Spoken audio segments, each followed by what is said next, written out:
warahmatullahi wabarakatuh. Welcome to Omah Diskusi. Omah Diskusi, kita akan membicarakan apa aja. Yang penting pembicaraan kita bisa memberikan wawasan kepada Anda. Kedatangan atau mengundang sih sebetulnya di sini ya. Kayaknya kita mengundang gitu ya.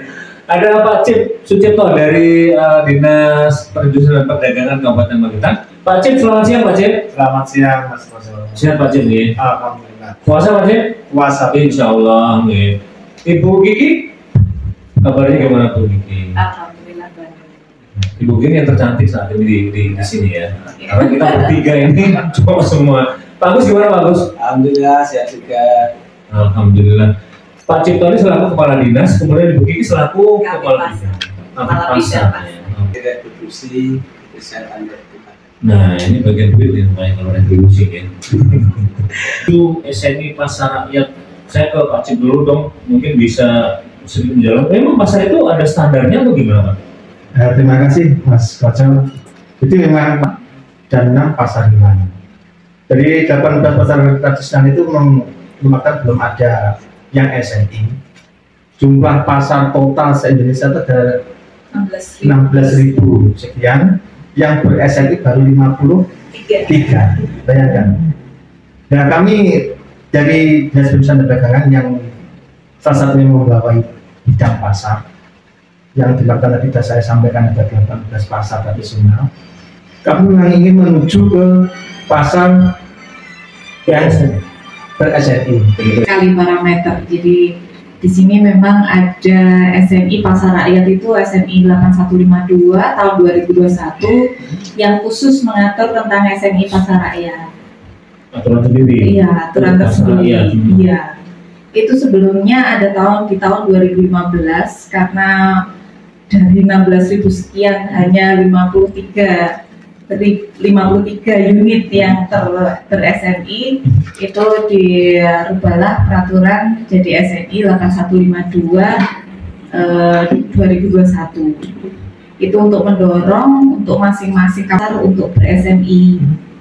Kemarin sudah ada himbauan dari Kementerian Perdagangan, kemudian kita juga sudah ajukan ke provinsi pasar-pasar yang sudah yang bisa mendekati SNI untuk kita usulkan untuk kemudian didampingi dari provinsi agar segera ber-SNI. Dari 18 pasar yang disampaikan Pak Sucipto tadi, ada 2 pasar kandidat, yaitu Pasar Mospati 1 dan Pasar Parangbaru. Karena memang kedua-duanya pernah mendapatkan dana tugas pembantuan dari Kementerian Perdagangan. Syaratnya, dua-duanya dapat. Dua-duanya dapat. Yang Pasar Mospati tahun 2020, Pasar Parangnya 2021. Persyaratannya kan minimal 3 tahun, minimal tahun operasionalnya kan gitu. Terus kemudian ada persyaratan sarana prasarana yang ada banyak sekali, ada sekitar 13. Jadi yang biasanya kita lupakan di pasar tradisional kan hanya bedak, lataran, kios gitu, tapi harus ada fasilitas umum minimal 13 yang ada di dalamnya, termasuk kantor pengelola, toilet, kemudian ada akses untuk pemadam kebakaran, ruang menyusui, terus ruang menyusui atau laktasi, kemudian TPS, pengolahan limbah. Jadi di situ banyak sekali yang pasar sebenarnya hanya butuh memprioritaskan dan melengkapi. Kalau pasar itu sendiri kan semuanya insya Allah besar sekali ya, untuk dari luasannya, dari parkirnya. Cuman kita fokus pemerintah daerah itu untuk menyiapkan sarpras yang selama ini terabaikan. Jadi pos ukur tera ulang itu kan penting untuk kepentingan pedagang, untuk tera timbangan seperti itu. Terus akses pemadam kebakaran itu seperti Pasar Parang itu minimal ada gangway tengah, itu yang mobil pemadam kebakaran bisa masuk. Jadi misalkan nanti terjadi kebakaran itu mudah, dan di tempat-tempat strategis ada aparnya. Seperti itu. Ruang menyusui juga sangat penting karena di pasar kan mayoritas belanja adalah ibu-ibu, itu juga harus disiapkan. Jadi ada parameter pasar SNI itu ada beberapa tipe, ada 4 tipe. Kalau yang kita ajukan ini yang tipe paling rendah dulu, Tipe paling rendah itu tipe 4 itu untuk kapasitas pedagang kurang dari 250 pedagang. Kalau yang untuk pasar sayur, terus kemudian pasar-pasar itu terlalu besar, jadi nanti kita susah, maksudnya menuju ke SNI-nya perlu persiapan yang lebih itu. Ada semakin besar pasar itu Tinggi tipenya, standarnya semakin tinggi. Kita mulai dari tipe yang paling rendah dulu. Tipe 4 seperti pasar Parang yang baru itu kita hanya 96 los ya, ada 19 kios, jadi hanya 115-an sekian. Itu kenapa? Dulu mungkin nggak dilengkapi, itu kenapa gitu? Usia pasar tradisional kita lebih dari 30 tahun yang lalu. Jadi untuk mempersiapkan itu apa kita harus membongkar dulu baru menyiapkan kan susah. Kalau yang Mas Pati dan Parang ini kebetulan ya kita bongkar, kita bangun, jadi layoutnya bisa menyesuaikan. Yang paling berat itu salah satu syarat tadi belum saya sampaikan ya, itu zonasi. Jadi nanti zonasinya jelas antara basah, semi basah, kering, ya kayak gitu. Pedagang kelontong, pedagang sayur itu ada zonasinya sendiri-sendiri, tidak boleh bercampur. Sedangkan kita tahu pasar tradisional yang sekarang kan sudah terlanjur lebih ke fungsi dulu ya. Iya. Orang berkumpul di situ ya, berdagang ya udah, lo berdagang apa di situ ya. Nah itu susah sekali diatur. Jadi kalau pembangunan dari baru gitu kita lebih mudah. Dari 18 tadi yang layak saat ini untuk menuju atau diusulkan gitu ya. Pengajuan kan usulan gitu, nggak dari tim kemudian melihat semua. Dan disuruh mengusulkan. Sedangkan dari 18 itu yang mendekati dari kriteria yang ada itu dua pasar itu. Kemudian kita mengajukan Mas Pati dan Parang. Ya. Kita kan misalkan ajukan tahun 2023, kalau Parang itu baru 2021. Tahun depan bisa maju SNI. Tahun ini kita ajukan pendampingan dulu. Kalau untuk menuju SNI sendiri kan itu tadi sebenarnya usulan tahun kemarin gitu. 2021, ya. Tahun ini kita usulkan, kemudian pendampingan, rencananya 2024 nanti kita minimal 3 tahun tadi artinya kan bukan karena dibangunnya, karena sudah berusia ada yang lebih dari 30 tahun itu gitu nggak masuk atau gimana? Maksudnya untuk mengajukan kan 2021 sudah dibangun. Iya, iya. Ada yang bisa masuk tahun ini juga atau gimana? Kementerian Perdagangan. Karena apa? Karena prototipe dari Kementerian Perdagangan itu layoutnya sudah disesuaikan, pasti bisa ber-SNI kan gitu. Jadi kalau pasar kita yang sudah usia 30-an tahun lebih itu seperti di Malang itu pasar Orordo, dia pasar zaman Belanda tapi bisa ber-SNI, butuh proses. Butuh proses yang panjang penataannya gitu. Sedangkan proses yang panjang seperti kita punya pasar sayur itu untuk menatanya 1000 sekian pedagang butuh anggarannya. 2.500 Kita juga sebenarnya semua pasar di Paketan sudah kita buatkan master plan-nya menuju pasar sehat dan pasar SNI. Lagi-lagi ya karena anggaran daerah itu tidak mencukupi, kemudian prioritas Pak Bupati bertahap. Jangan sampai sedikit-sedikit tapi tidak kelihatan ya. Kita fokus di 4 tahun terakhir hanya di pasar baru dulu. Pasar baru ini tahun terakhir tahap 4. Nah nanti bisa beranjak ke pasar yang lainnya. Jadi nanti kalau pasar baru nanti kita usulkan itu sesuai dengan Permenkes untuk jadi pasar sehat. Pasar sehat juga. Ini tahapannya masih SNI atau gimana? Ya SNI kelas berapa gitu? Yang pasar sehat belum? Beda kriteria. Kalau pasar sehat itu leadingnya Dinkes, tapi untuk pasar baru sudah memenuhi. Tapi hampir semua unsurnya sama dengan SNI. Jadi kalau yang sudah ber-SNI pasti bisa masuk pasar sehat kan gitu. Kalau pasar sehat beda dengan SNI karena kalau pasar baru itu semi bukan tradisional ya, di situ kan tidak ada pedagang sayur dan sebagainya. Kita sudah ngisi assessment, hanya beberapa saja yang kurang. Jadi seperti pasar Parang itu sudah ada ruangan untuk menyusui, tapi mohon maaf yang isinya, jadi ruang laktasinya itu kita butuh peralatan. Dan rencananya nanti kita mungkin bisa kerjasama dengan Dinkes. Jadi Dinkes yang kita menyediakan tempat, tapi Sarprasnya untuk menyusui karena kita berkangen orang kesehatan ya, karena kurang tahu nanti kita akan bersurat ke Dinkes dan minta tolong Dinkes untuk memenuhi. Terus kemudian tera ulang PT Meteorologi Legal, kita siapkan tempat untuk nantinya jadi pos ukur tera ulang. Kalau apa kemudian ruangan yang untuk cold chain ya, untuk sebenarnya dari layout dan ruangannya sudah ada semuanya. Tapi ada syarat tertentu ya, artinya untuk laktasi kan harus spesifikasinya harus sesuai dengan aturan tersebut gitu. Iya betul. Karena ada beberapa pasal yang saya lihat, oh yang penting ada ruangan kotak gitu aja. Iya. Ini sudah dibilang laktasi gitu. Saat ini kita juga ada ruangan yang penting disekat, ada kursi Iya. ibu menyusui seperti itu. Cuman kan kita juga belum ada pendampingan. Jadi nanti apa yang tindak lanjut dari pendampingan itu yang kita ajukan, karena kemarin sudah himbauan juga dari kementerian bahwa pemerintah berkomitmen dan sanggup untuk menyediakan anggaran untuk melengkapi supaya di daerahnya ada pasar yang berstandar TSMI. Semoga sukses dan punya dua. Artinya untuk pembangunan kan butuh anggaran, pemerintah juga minim anggaran. Kan ada retribusi. Nah, ini kalau peran retribusi seperti apa gitu di dalam pengelolaan pasar, bagus? Jadi kalau anggaran pasar pembangunan dari APBD dulu. Jadi kami retribusi masuknya ke Kasda dulu. Iya. Jadi proses seperti itu. Ada cuma pegang tok gitu ya? Iya. Jadi kan kami memungut, jadi ujung tombak untuk retribusi, memungut menyetorkan ke Kasda. Nah, terserah nanti dari Kasda tinggal kebijakannya sendiri. Jadi.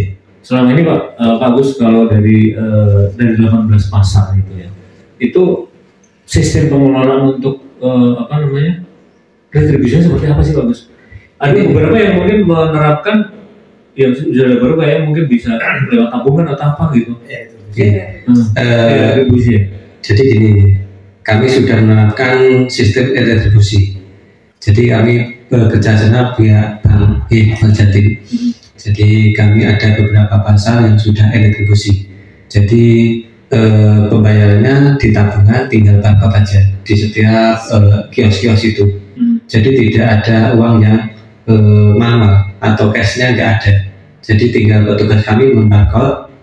Jadi dari tabungan itu sudah tertransaksi di rekeningnya, masuk ke Kasda. Kita laporan saja, bentuk laporannya ke dinas untuk inputnya gitu. Dan sejauh ini berjalan lancar? Sudah berjalan, sudah 5 tahun. 5 tahun ini berjalan lancar. Jadi cashless, mengurangi peredaran penarikan uang dengan uang cash. Jadi kita sudah langsung otomatis retribusi, jadi petugas kita juga aman ya. Katakan ini hak pakai jasa sebenarnya, karena bisa gonta ganti. Musiman artinya gitu ya. Bisa juga, walaupun itu bisa tanah, tapi kan tidak punya tempat nama tidak. Jadi dibata. Jadi itu cuma kenanya setiap hari. Kalau nggak jual hari ya nggak ada retribusi. Gitu. Artinya ada retribusi tapi tidak bisa langsung digunakan untuk pasar kemudian. Pasar ini pengennya mungkin bangun ini itu memang harus perencanaan memang untuk dibangun doang gitu nih. Untuk mungkin perencanaan pembangunannya bidang lain gitu. Kalau perencanaan kita di bidang pasar, dan tapi untuk keuangan itu retribusi tidak bisa langsung digunakan untuk bangun di situ. Pembangunan atau untuk pemeliharaan itu nggak bisa. Beda dengan BLUD. BLUD kan ada keleluasaan pengelolaan keuangan. Kita pengelolanya pemerintah daerah. Pasar hewan. Sebenarnya retribusi berapa sih yang rata-rata masuk ke pemerintah daerah kayak gitu? Mas sekitar sama parkir 4,9 ya, Pak Bibi. Nggak ada Pak, kurang lebih 3,9. 3,9, hampir 4 miliar. 4 miliar, ya 3,9 ya, maaf 3,9. Pak Cip, kalau untuk ini kan sebelumnya iya itu. Ini kalau dari dikembalikan ke pasar itu seperti apa sebenarnya? Apakah itu nggak cukup dengan oke lah tahun ini mungkin 4 miliar itu kan 18 tahun mungkin ya Pak. Dengan sistem pembangunan kayak gitu kan. Itu gimana Pak Cip? Jadi pasar A dan B karakternya juga beda. Jadi yang jelas di pasar kami yang ada 18 pasar itu semuanya untuk pembangunan. Dan alhamdulillah untuk tahun ini kan sudah terakhir di Pasar Baru. Kami pada tahun ini dapat dana sekitar 4 miliar untuk Pasar Baru. Dan ini nanti kan apabila Pasar Baru selesai kan insya Allah nanti tahun depan sudah pindah di pasar lain seperti itu. Jadi memang pasar kita ini sudah tua-tua semua. Makanya kami harus betul di pasar itu kenapa? Pasar tradisionalnya jangan sampai hilang. Karena kita harus bersaing dengan pasar modern. Ada Alfamart, Indomaret, dan kemudian seperti itu. Nah, apabila pasar tradisional ini tidak kita istilahnya bertalisasi, pasti orang akan lari ke toko-toko modern seperti itu. Makanya target kami untuk pasar ini harus setiap tahun sudah harus ada rehabilitasi. Jadi harus biar bersih, orang belanja itu biar nyaman, sehingga orang-orang muda, anak muda itu jangan sampai malu ke pasar tradisional. Padahal ini ikon-ikon kita. 18 pasar itu luar biasa bagi kami. Jadi tidak ada penurunan ekonomi, dan di situ juga sudah ada transaksi sehingga perputaran uang ini memang luar biasa. Kalau dengan Mas Koco lihat di pasar sayur, terus di pasar agro di Lawasan itu dengan siang lihat, bayangkan petani di situ membawa hasil pertaniannya langsung dijual lalu dapat uang. Nah, itulah yang luar biasa bagi kami. Banyak kita akan tidak ada dari Bojonegoro, Lamongan, terus itu belanjanya dikatakan semua seperti itu.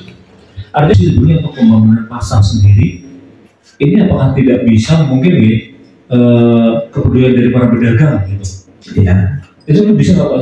Kalau nungguin 4,5 miliar dibagi itu kan nggak seberapa juga akhirnya untuk mau merubah sebuah pasar tradisional gitu. Iya, jadi begini, memang ada semacam pemikiran. Jadi kami kalau hanya menunggu dari uang pemerintah itu pasti nanti akhirnya panjang. Iya. Kami memang punya semacam pemikiran bagaimana inisiatif pedagang yang mampu itu juga bisa membuat apa itu semacam bedaknya atau losnya dibangun dengan pihak ketiga nanti mengasuh seperti itu. Ini masih wacana bagi kami. Dan kita ini seperti itu. Kita perlu pemahaman dulu. Jadi kita kalau memang nanti ada, kita kerjasama dengan pihak ketiga, biar pihak ketiga yang bangun. Nah, pedagang ini nanti berapa nilainya dari pedagang itu biar dihasil berapa 10 tahun, 5 tahun atau berapa seperti itu. Itu wacana dari kami seperti itu. Ya cuma untuk adaptasi untuk karena pasar Buranggaring itu dulu kan malah nggak ada master plan-nya. Jadi dulu di pasar Buranggaring satu ya, itu malah dulu itu ada pasar yang sebelah selatan itu dibangun, dia itu nggak mau pindah. Dan sampai sekarang itu belum ada sentuhan sama sekali. Seperti itu kan pemerintah kita memang harus segera apa itu menangani biar tempat-tempat itu nanti karena sudah ada infonya ekonomi di situ, makanya kita harus segera bergerak seperti itu. Itu mungkin aja. Retribusi, kemudian mereka nggak ada pengawasan. Artinya semuanya ya sudah dibuat beda ya kan. Ada maunya untuk jalan kaki para pedagang, tetapi karena mungkin pengawasan kurang, akhirnya dagang mereka yang maju gitu loh. Nah jalan untuk melanggar ini cuma satu orang doang gitu loh. Semakin menyempit jalannya, ini kan pengaruh banget untuk para pedagang. Kalau pengalaman sendiri seperti apa sebenarnya penataan kayak gitu? Pasar itu ibaratnya kalau cari masalah itu pasar tiap hari ada. Itu harus kita akui.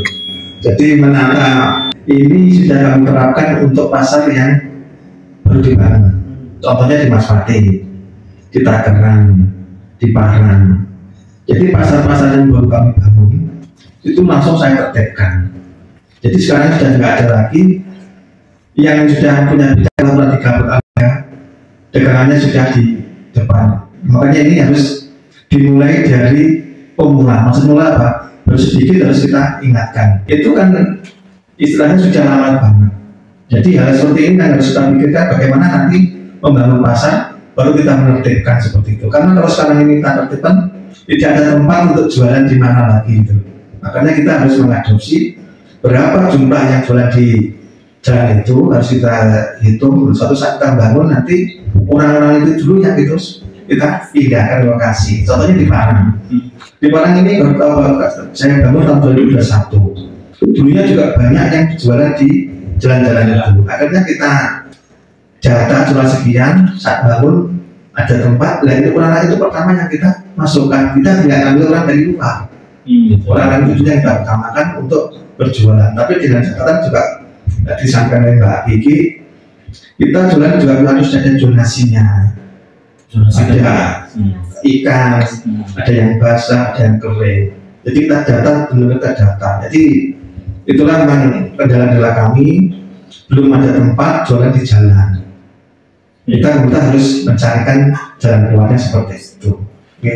Kalau kepala pasar, kemudian sampai kebersihan, administrasi itu sebenarnya ada juga untuk setiap pasar gitu.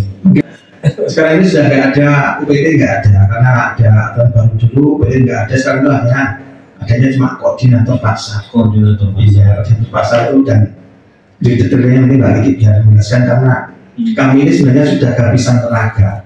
PNS-nya sudah habis, tinggal seperti itu. Mau Mbak Gigi ada, tapi dulu di bawah UPT.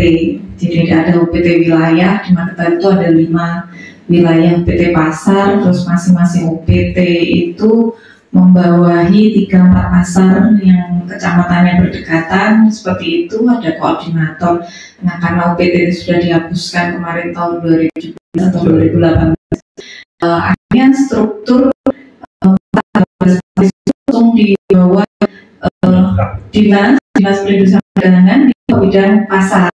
Jadi kita hanya di pasar itu ada 3 jabatan: pengelola pasar, kemudian juru tarik retribusi, dan satu lagi kemudian. Jadi ada 3 itu saja. Jadi itu pun juga kita membuatnya susah karena PNS di masing-masing pasar itu tinggal 1 orang 2 orang. Lainnya hanya tenaga kontrak kebersihan. Jadi kita misalkan ada 2, ya yang satu untuk paling penting jadi pengelola pasar. Pengelola pasar yang disampaikan Pak Cik tadi sebagai kepala pasar lah, koordinator pasar itu sebenarnya jabatannya pengelola pasar. Itu yang bisa bantu kami ya. Jadi kita dari bidang itu hanya beberapa orang yang harus sering-sering terjun ke lapangan karena masuk luar bidang. Kan ininya pasar itu juga mungkin sama aja dengan yang lain, nggak ada pengurus dan sebagainya seperti itu. Harus ada pengelola. Jadi kan salah satu syarat nomor 1 itu kan ada kantor pengelola. Otomatis di kantor pengelola itu juga harus ada struktur organisasi. Nanti ya harus dibentuk dengan SDM yang ada. Artinya minimal berapa sih untuk membentuk struktur organisasi itu? Kalau tadi kan cuma 3 gitu. 3. PNS-nya pun cuma 1 gitu. Iya, PNS-nya pun cuma 1. Ya kan kalau struktur organisasi itu 3 sebenarnya cukup. Cuma kan kapasitas pasarnya kan masing-masing berbeda. Nah itu seperti pasar sayur kan nggak mungkin 3 orang kan gitu. Ya sebagian besar yang mungkin diperbantukan oleh kepala dinas. Jadi juru tarik retribusi di pasar sayur itu orang tenaga kebersihan, itu ditambahkan tupoksinya menjadi juru tarik retribusi. Kemudian juru pungut retribusi. Merangkap atau gimana? Tugas tambahan. Tugas tambahan kalau gajinya tetap karena kemampuan pemerintah daerah. Kalau merangkap bisa dapat gaji kalau tugas tambahan. Iya betul. Iya tugas tambahan. Kalau saya lihat, saya sempat ke, nah ini apakah tidak ada standar bangunan gitu untuk mungkin dari sisi arsiteknya atau apa, untuk susunan bangunnya ada standar nggak buat seperti itu? Oke, lapangan kan ada, ini jelas bagus gitu loh menurut saya, penataan dari dia kelilingnya aja bisa buat parkir semua gitu lah. Nah kalau standar yang sesuai SNI memang seperti di Parang itu, atau seperti kalau Mas Fati kan ya selatan udah sempit dengan terminal yang kebanyakan juga sudah kayaknya sudah mepet dengan Mas Fati. Mas Fati yang dimaksud Mas Fati 1 yang depannya lalu. Bukan terminal. Bukan yang terminal. Yang baru dibangun kemarin itu ya. Itu kan karena akses jalannya keluar masuk itu SNI juga. Jadi akses jalan keluar dan masuk itu jelas terpilah kayak pasar Parang itu sudah bagus. Mas Fati 1 juga sudah bagus. Nanti standarnya seperti itu semua pasar. Iya, jadi ada itu yang untuk sekeliling halamannya, yang penting ada itu. Pun saya kembali ke 2 usulan tadi, usulannya sudah dimasukkan ya tahun ini.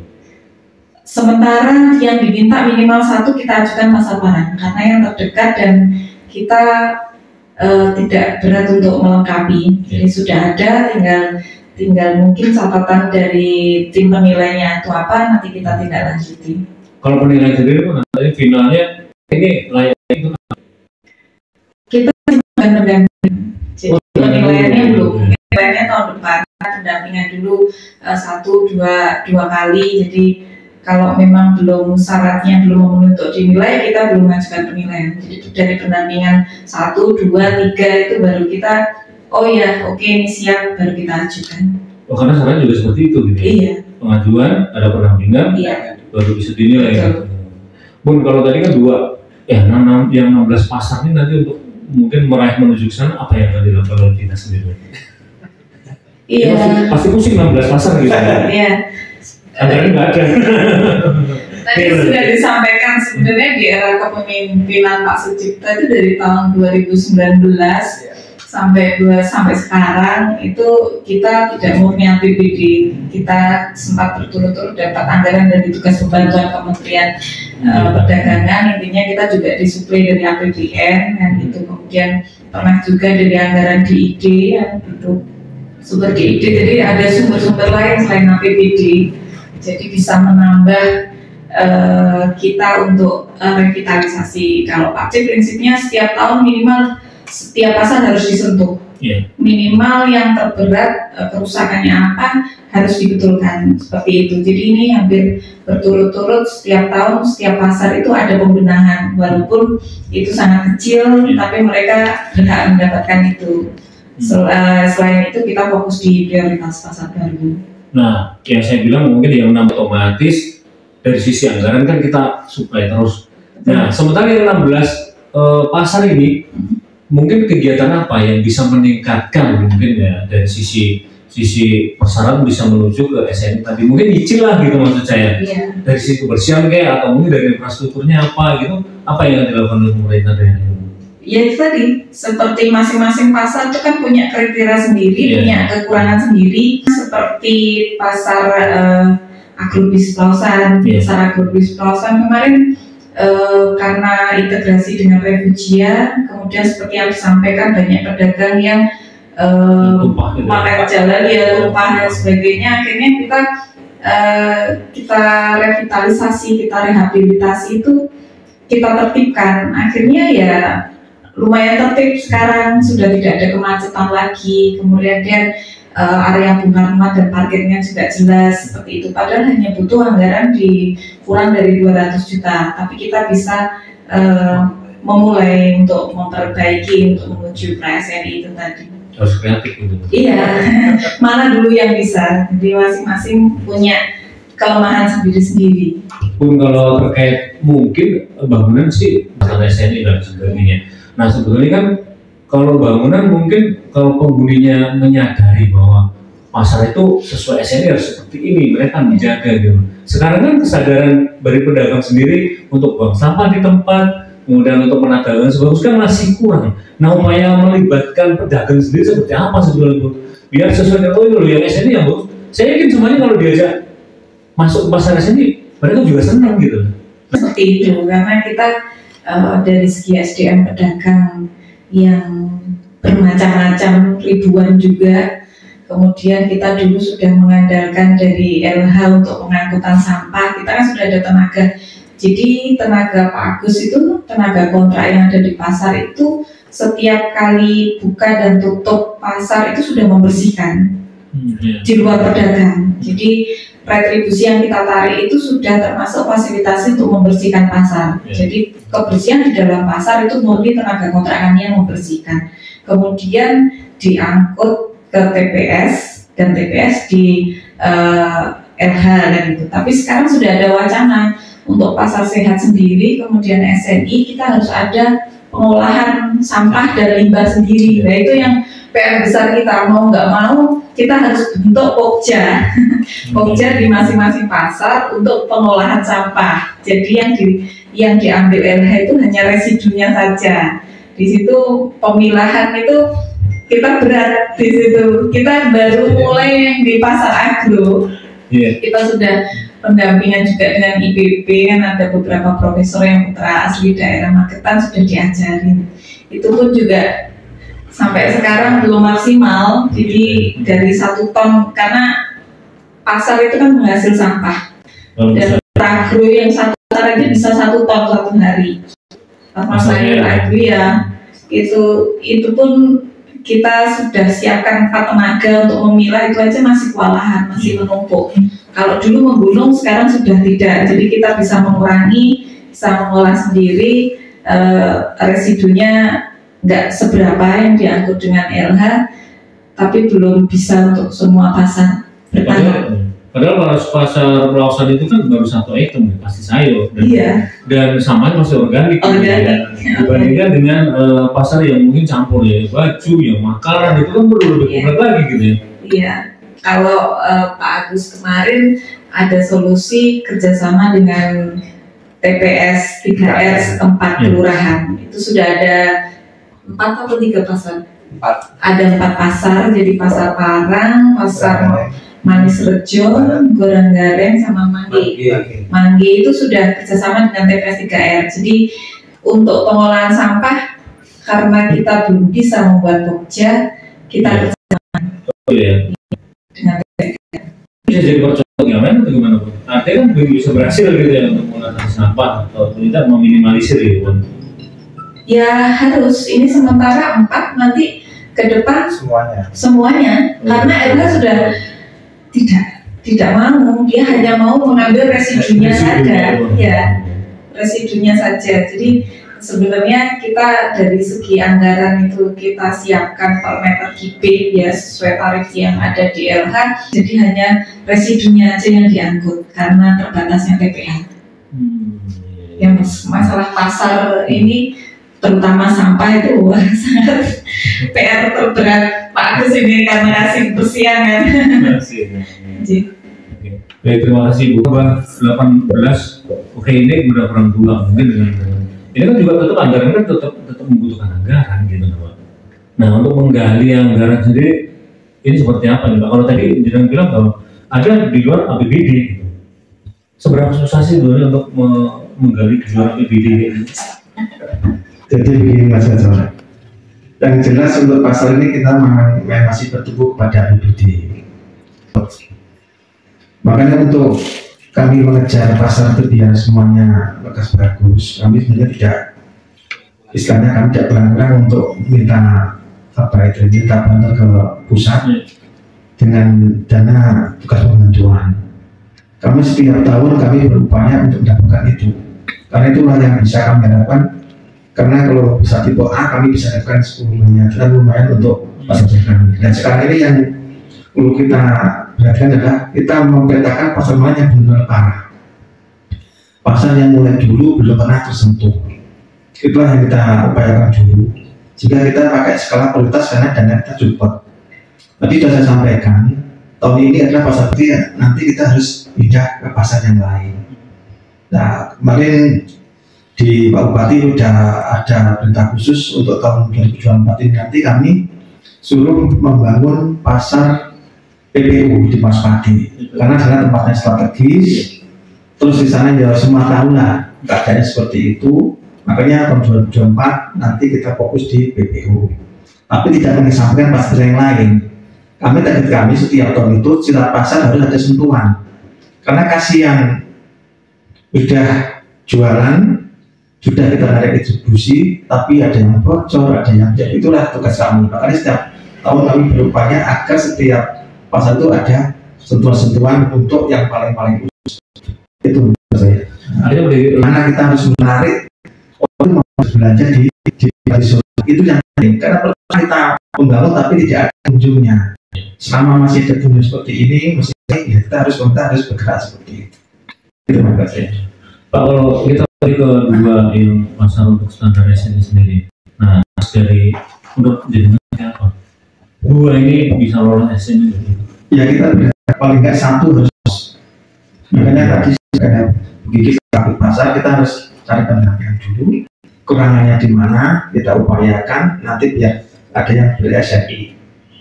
Itulah maksud saya. Nah. Sementara yang 16 lainnya mungkin dia masih menyusul untuk pembenahan dan sebagainya, Pak.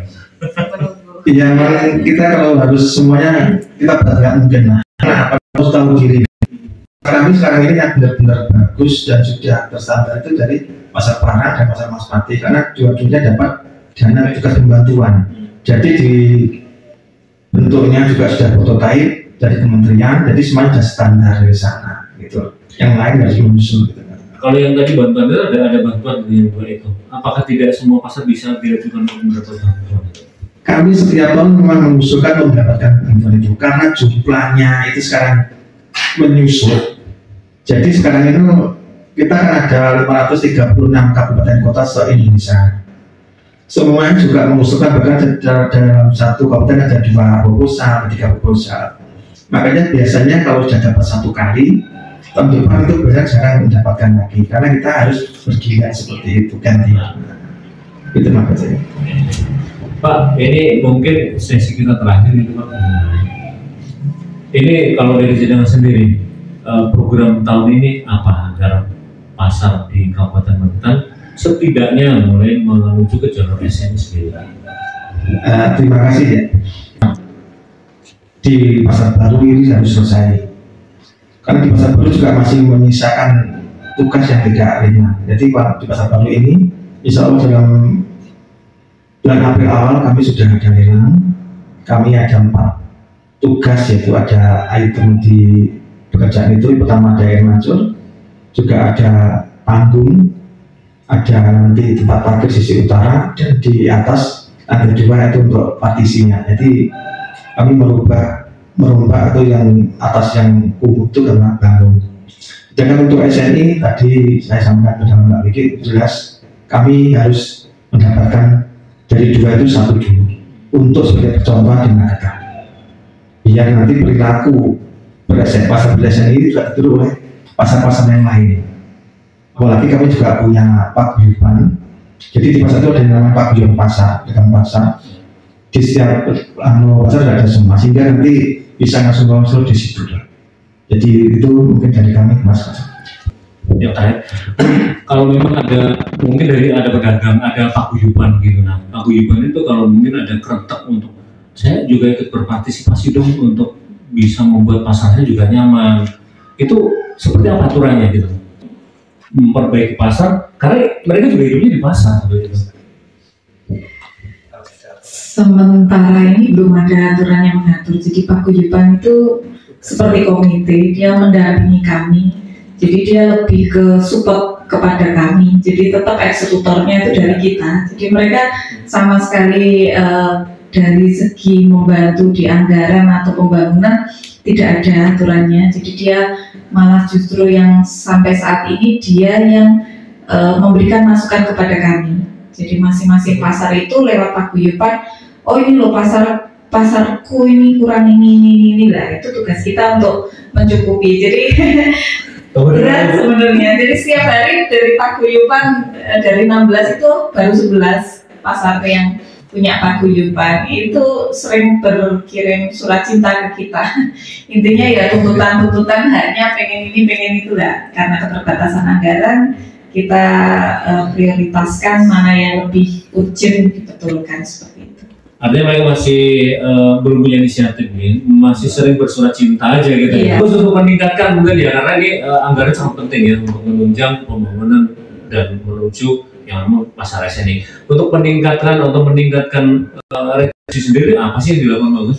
Berarti potensi pasar ini sekiranya bisa untuk distribusikan jadi masalah manapun. Jadi kalau pasar itu ramai, orangnya banyak, berarti kan distribusinya bisa besar. Ya. Jadi ada yang pasar yang pasar aja itu aja dagangnya sampai kewalahan atau tidak bagian tempat ada.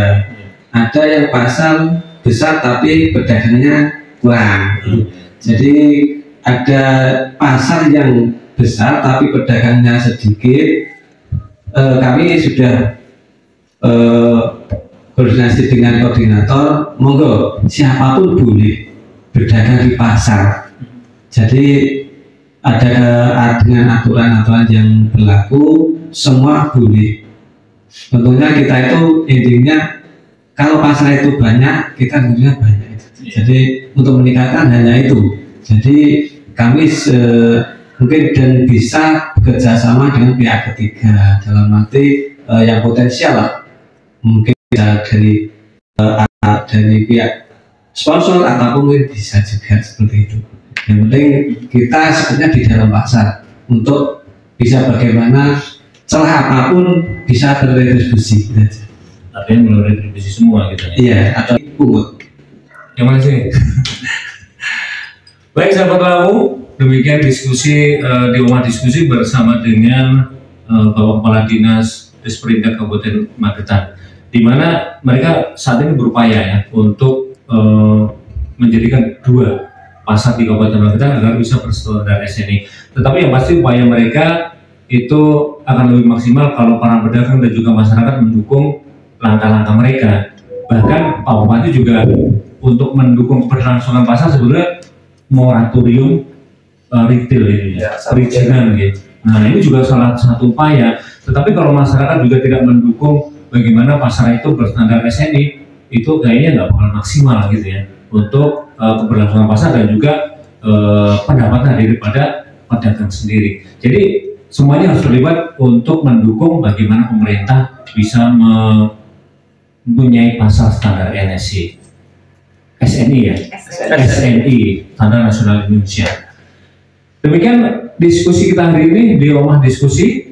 Pokoknya nantikan terus, kita akan panggil lagi narasumber yang berkompeten untuk meningkatkan wawasan Anda di rumah diskusi. Assalamualaikum warahmatullahi wabarakatuh.